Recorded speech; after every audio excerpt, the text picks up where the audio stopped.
آقا علیہ الصلوۃ والسلام نے ارشاد فرمایا قیامت والے دن میری امت گروہوں میں تقسیم ہوگی، مختلف طبقات اور گروہوں کی صورت میں اٹھائی جائے گی۔ ان میں سے کچھ گروہ میری امت میں ایسے ہوں گے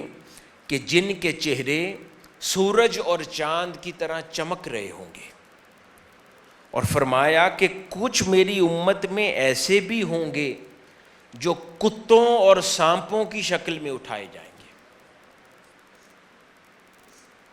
پھر آقا علیہ الصلوۃ والسلام نے فرمایا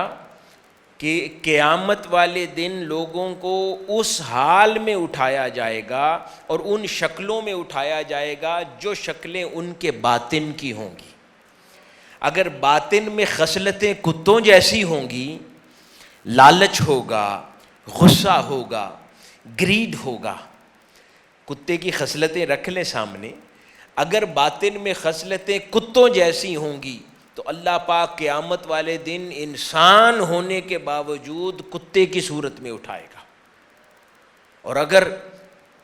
خصلتیں سانپوں جیسی ہوں گی، سازش ہوگی، اور جو پوائزنس ایٹیچیوڈز اور ایلیمنٹس سانپوں کے ہوتے ہیں، اگر شخصیت کے اندر وہ چیزیں پائی جائیں گی تو اللہ پاک قیامت والے دن ویسے اٹھائے گا لوگوں کے درمیان، اور لوگ ان کو اس حال میں دیکھیں گے۔ اس کے برعکس وہ لوگ جنہوں نے زندگی میں اپنے اخلاق سنوار لیے ہوں گے، اپنے اخلاق حسین کر لیے ہوں گے،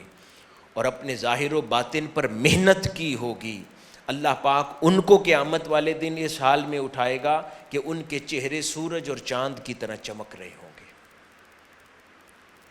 ایک وہ سورج ہے جو سوا نیزے پر ہوگا، اور ایک وہ سورج ہوں گے جو حضور کی امت میں حسین چہرے چمکدار لوگ دیکھیں گے کہ یہ وہ لوگ ہیں جو اپنے اخلاق پر، اپنی عادات پر محنت کرنے والے تھے اور ان کو حسین کرنے والے تھے۔